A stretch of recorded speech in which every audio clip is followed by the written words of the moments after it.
The death of another rock musician was disclosed today. Jim Morrison, 27 years old, lead singer of The Doors. They said he disappeared long before his body did. A ghost haunting his own fame. A voice that once could shake stadium walls reduced to a whisper behind locked doors and drawn curtains. The world remembers the sound of Lane Staley, that aching, soaring wail that turned pain into poetry. I do think that there should be complete freedom for the artist and performer. But the world also remembers the headlines: heroin icon, Seattle's tragic addict, the frontman who let himself rot. That's the story people think they know, the glamorous tragedy, the cautionary tale. But what if we've been looking at the wrong tragedy entirely? What if Lane Staley didn't give up? What if he was taken? I think they're fantastic. You're asking for an answer. The answer is for everyone to stand up and say, I'm me. Piece by piece, by forces far colder and far quieter than needle and powder. What if the real story isn't about addiction, but about grief? About a love that never healed? About a music industry that knows how to use pain, but never how to save the people who feel it? Because before the hollow eyes and isolated apartment, there was a boy from Kirkland who believed music could save the world. There was a band that found lightning in dissonance. There was a voice that carried the weight of every lost soul who ever begged to be understood. Alice in Chains didn't just play songs. They opened wounds. They made darkness sing. But somewhere in the chaos of fame, drugs, heartbreak, and trauma, Lane Staley didn't just lose control.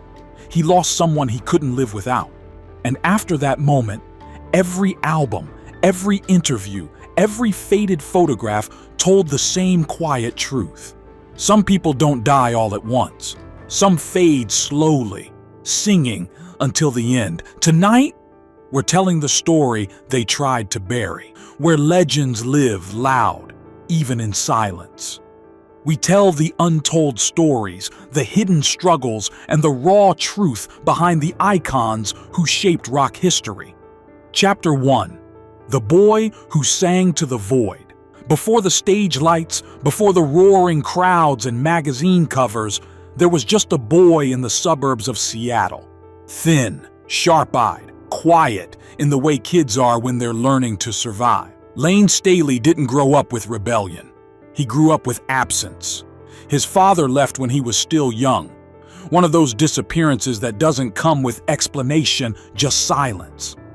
And silence, in a child's world, becomes a shape you try to fill. Some kids fill it with anger, some with perfection. Lane filled it with sound. Music was the first thing that made him feel bigger than the room he was standing in. He would lock himself away for hours, practicing harmonies that felt like prayers no one had written yet. His mother remembers hearing him down the hallway, a voice trembling with vulnerability before it learned to roar. But even then, the seeds of the story were being planted, the yearning, the wound that never fully closed, the belief that music could fix what real life had broken. Lane wasn't trying to be famous, he was trying to be seen. In high school, he drifted toward the kids who felt like him. The misfits, the artists, the ones who didn't fit neatly into the polished halls of early 80s suburban America. Seattle hadn't yet exploded into the grunge capital of the world. It was just rain, garage bands, secondhand amps, and an undercurrent of creative hunger. Lane tried on identities like masks, metal frontman, glam rocker, chameleon in leather and eyeliner. But the truth was always there, hiding in the cracks of his voice.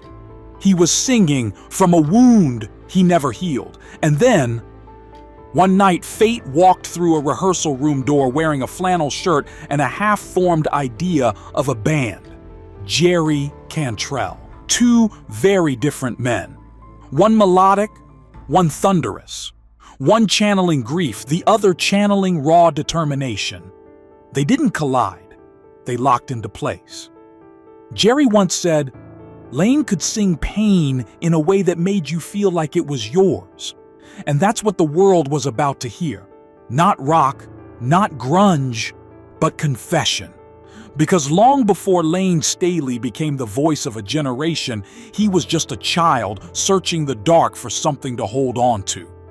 And he was about to find it, in the form of a band that would shape music history. But every light casts a shadow. Chapter 2.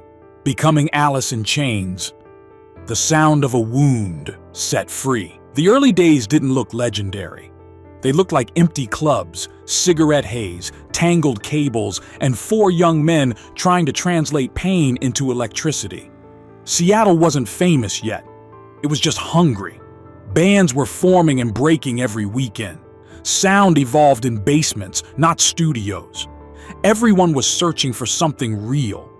A reaction to the glossy hair metal scene that felt manufactured and hollow. Lane Staley and Jerry Cantrell found that real the moment their voices collided.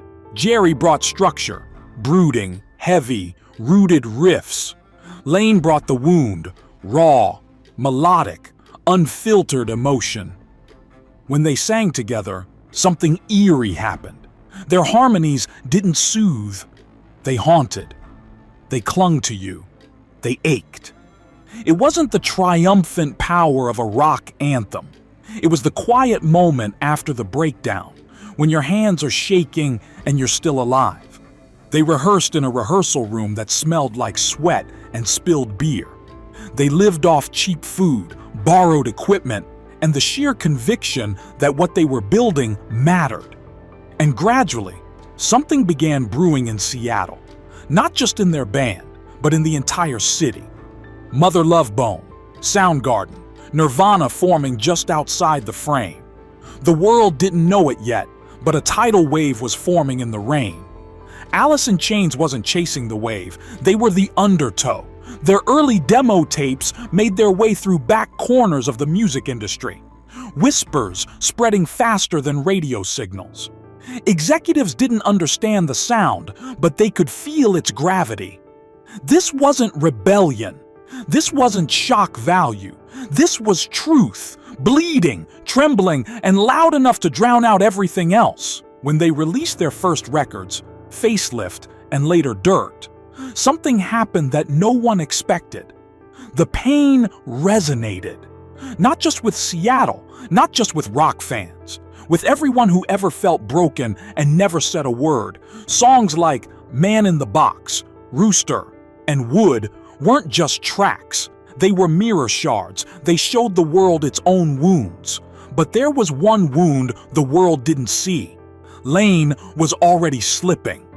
The addiction at first seemed like a costume, part of the scene's aesthetic, a dangerous edge. But it was darker than that, more personal. It wasn't about the high, it was about the numb. And as Alice in Chains rose higher and higher, Lane's body was present. But his heart was still back in the silence of his childhood doorway, waiting for someone who never came home. Chapter 3. The love that held him, and the loss that broke him. Fame does strange things to a person. It stretches your world larger than your mind can hold, while shrinking your safe places down to almost nothing. For Lane Staley, there was only one place that remained real: her. Her name was Demry Parrott, a poet, a dreamer, a wildfire in a velvet dress. Where Lane was quiet, Demry was light. Where Lane felt broken, she walked toward the brokenness like it was something sacred. She didn't love the rock star. She loved the boy who sang to the void. They were inseparable from the moment they met, 2 souls wrapped in the same wound. They were romantic in that way only artists can be. Laughing at 3 a.m., sharing headphones, sketching tattoos on napkins, whispering dreams of forever. Friends say Lane never looked more alive than when he was with her. But love is not always salvation. Sometimes it is the mirror that reflects the darkest parts of us back too clearly. Both Lane and Demry were drawn to escape, to the feeling of drifting above pain rather than sinking beneath it. The drug started as a way to soften the sharp edges of the world, and then became the world. Heroin doesn't steal quickly. It whispers. It comforts first. Lane once said, "Drugs worked for me for years, and now they're turning against me." He wasn't talking about the high. He was talking about everything it replaced. Sleep, hunger, laughter, trust, touch. As addiction tightened its grip, their love became a battlefield. They tried to quit, together. They tried to run, together. They tried to save each other, together. But some tides are too strong. Demry's health began to fail first. Her heart, her immune system, her spark, all fading under the weight of addiction and complications from surgery. She was in and out of hospitals, fragile but still somehow luminous. Lane visited often, holding her hand, singing softly to her like they were still just kids in the quiet of a bedroom. He begged her to fight, and she did until she couldn't. On October 29th, 1996, Demry Parrott died. Lane didn't cry. He collapsed. Friends say something left his eyes that day, something permanent. He didn't overdose. He didn't implode. He simply could not imagine a world she did not exist in. The public would later say Lane stopped living because of heroin, but the truth is simpler. He stopped living because he lost home. Chapter 4. The world watches him fall and does nothing. After Demry's death, Lane didn't fade all at once. He diminished like a song slowly losing volume until you're not sure if you can still hear it or if you're only remembering the echo. He stopped making public appearances, stopped returning calls, stopped letting anyone close enough to see the damage. But the world didn't stop watching. That's the cruel part of fame.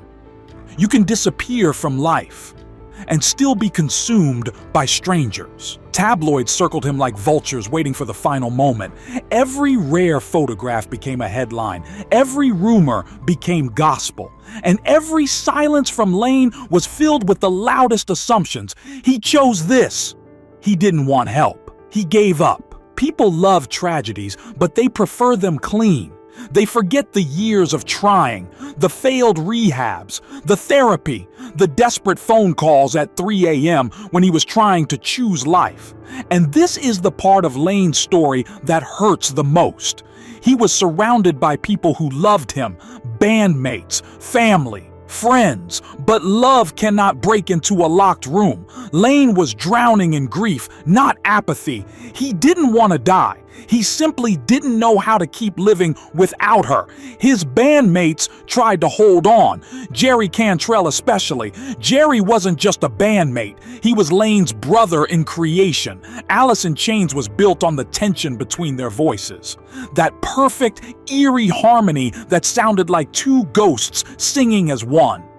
But Lane couldn't record, couldn't tour, couldn't stand under the stage lights without feeling like he was being hollowed out. And so for the first time, Alice in Chains went quiet. The industry didn't understand. The fans didn't understand. But here's the re-engagement truth. The part no one tells, the band didn't leave Lane. Lane begged them to keep going without him. He wanted Jerry to keep writing. He wanted the music to live even if he couldn't. That's not self-destruction. That's love. But instead of compassion, the world crafted its narrative. The junkie, the cautionary tale, the man who let himself rot. They forgot the human being who sang, "I believe that love saved me." They forgot the boy who just wanted to be seen, and the more the world misunderstood him, the further he retreated. Into dim hallways, drawn curtains, a world where the only sound was the clicking of a lighter and the soft buzz of silence. Chapter 5. The Apartment of Shadows. A life lived in silence. The city kept moving. The music world marched on. But somewhere in a quiet apartment in Seattle's University District, time simply stopped. Lane Staley rarely opened the door anymore. His home became a sanctuary and a tomb. Walls covered in art and memories, dim light filtering through old blinds, the air heavy with dust and quiet. There were no gold records on display, no platinum plaques, just drawings, photographs, letters, the artifacts of a life that once burned bright. He wasn't hiding from the world, he was hiding from the pain of being seen. Because when Lane stepped into the public eye, he saw the eyes that looked back. Not with love, not with recognition, but with curiosity, morbid, hungry, unkind. He couldn't bear to let the world see what grief had carved into him. Friends who visited spoke softly about these years. They describe a man who still laughed sometimes, small laughs, tired laughs, but real. A man who still loved art, who still played video games, who still talked about music like it was a living creature. He was not gone, not yet, but he was fading. The addiction was no longer escape. It was the only space where the pain quieted enough to sleep. His world shrank to the size of a few rooms. His voice, the voice that once filled arenas, now only whispered through occasional phone calls like echoes drifting across distance. His mother visited, his sister, close friends. Jerry tried when Lane would let him, but Lane was grieving still. Not just for Demry, but for the version of himself that died with her. And here is the truth that doesn't make headlines. Lane wasn't waiting to die. He was waiting to stop hurting. There's a difference. Some days he talked about making music again. Some days he sketched new lyrics. There were glimmers, small flames refusing to extinguish, but the world outside didn't slow down long enough to offer grace, and Lane didn't know how to re-enter a world where she no longer existed. The city kept raining. The seasons changed, and Lane Staley, one of the greatest voices rock ever produced, slipped deeper into silence. Not because he wanted to disappear, but because he no longer knew how to return. Chapter 6. The voice that echoed, even in absence. Attempts to return to music's silence can be consuming. But music, for Lane, was not something that could be fully abandoned. It lived in him, even when the world believed he had vanished. In the late 90s, every rumor of an Alice in Chains reunion hit the music press like a flare in the night. Fans hoped, friends hoped, Jerry hoped most of all. But hope, for Lane, was a fragile thing, a thing that hurt to hold. Still, there were moments, brief, flickering sparks where the music pulled him back toward life. One of those moments came in '98 when Alice in Chains recorded Get Born Again. Lane arrived thin, withdrawn, eyes shadowed. But when the microphone was in front of him, something ancient stirred. He didn't sing the pain. He released it. There are stories from the studio engineers. How the room fell silent when Lane opened his mouth. How even the air seemed to stop moving. How his voice, though frail, carried the same haunted purity that had once held entire arenas spellbound. It was as if the music remembered him, even when the world had forgotten how to speak his name without pity. But stepping into the studio also meant stepping into the past. And the past, for Lane, was a battlefield. Every note reminded him of who he was when Demry was alive. Every lyric felt like reopening a wound that had never healed. So the sessions ended. The band drifted back into limbo, and the world kept asking questions, loud, invasive, merciless. Lane retreated once more. But music has a way of traveling, even when the body refuses to follow. Other artists sought him out. Some begged, some whispered, some just hoped that maybe, if they reached out softly enough, they could touch the part of him that still glowed. One of those voices was Mark Lanigan of Screaming Trees, a friend who understood darkness intimately. He spoke later of Lane's pain with a reverence that only someone who has walked through fire can hold. Lanigan said Lane didn't disappear because he stopped caring. He disappeared because the world would not stop watching him bleed. And this is the tragedy. Lane never lost his voice. The world just stopped giving him a place where it was safe to use it. Chapter 7. The Final Winter. The Slow Fade into Memory. By the early 2000s, Lane Staley had become a myth in real time. People spoke about him in the past tense while he was still breathing. Rumors spread faster than truth ever could. Some said he was dead already. Some claimed to have seen him on the streets like a wandering ghost. Some accused him of choosing to suffer, as if pain were ever a choice. But those who truly knew him, they saw something different. A man still holding on. Not to fame, not to music, but to memory. Lane lived surrounded by photographs of Demry. Her smile on the walls, her notes in drawers, her artwork beside his bed. He kept her with him, not as a shrine to death, but as a promise he couldn't bear to break. If he lived in the space where she was still alive. April 2002, spring was returning to Seattle. The rain was warming. Cherry blossoms were beginning to open. And in a quiet apartment behind a locked door, Lane was slipping away. Not violently, not dramatically, just slowly, the way grief moves when it has nowhere else to go. On April 19th, 2002, Lane's mother and police entered his apartment after friends had grown concerned. Inside, they found him. The medical report says he had been gone for 2 weeks. The tabloids called it an overdose, a tragic end, a predictable death. But listen closely. Lane didn't die from drugs. He died from grief. From the ache that hollowed him from the inside out the day Demry left. From the silence that grew louder than the music he once believed could save him. His bandmates were devastated. Jerry, especially, carried the weight of it quietly. The weight of a harmony now missing its twin voice. Fans mourned too. Not just the musician, but the man whose voice had once told them, "You are not alone in your pain." Because Lane didn't sing about rebellion or shock or rage. He sang about the kind of suffering people are too afraid to admit they feel. His voice didn't die in that apartment. It became something else.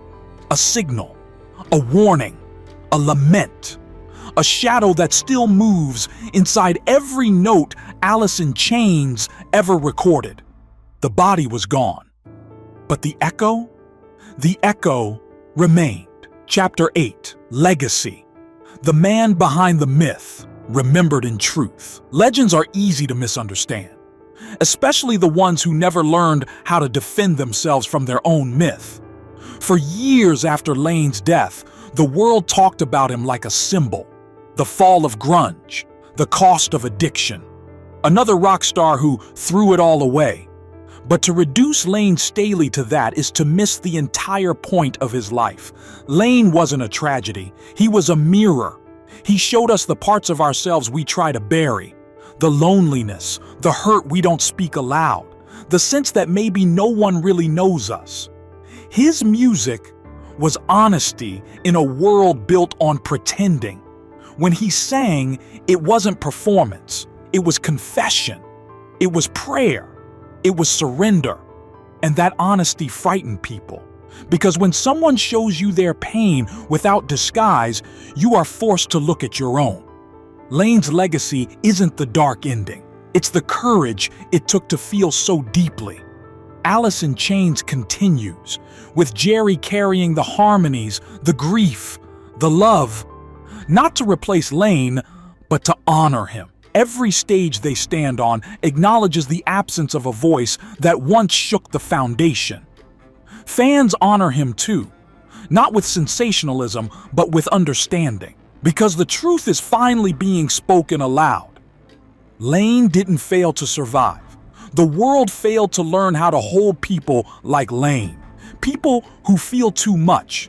People who love too hard. People who try to turn pain into something beautiful.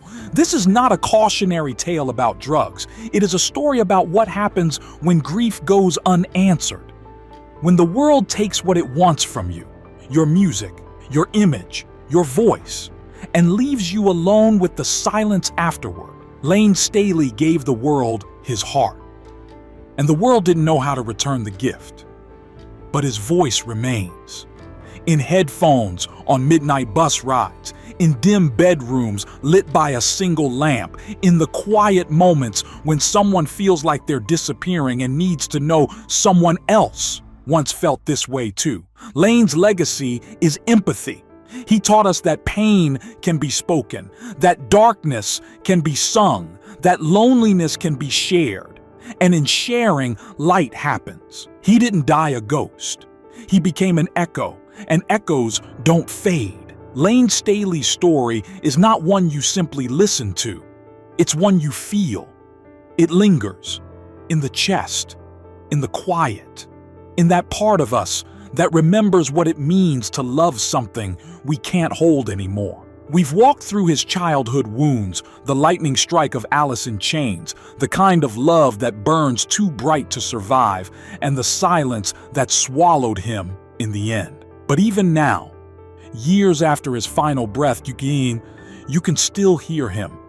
In the stretched harmonies that cut like broken glass, in the low hum of Nutshell on a rainy night, in the way his voice trembles when he sings about trying, not failing, trying to stay alive. Lane Staley was not a story of self-destruction.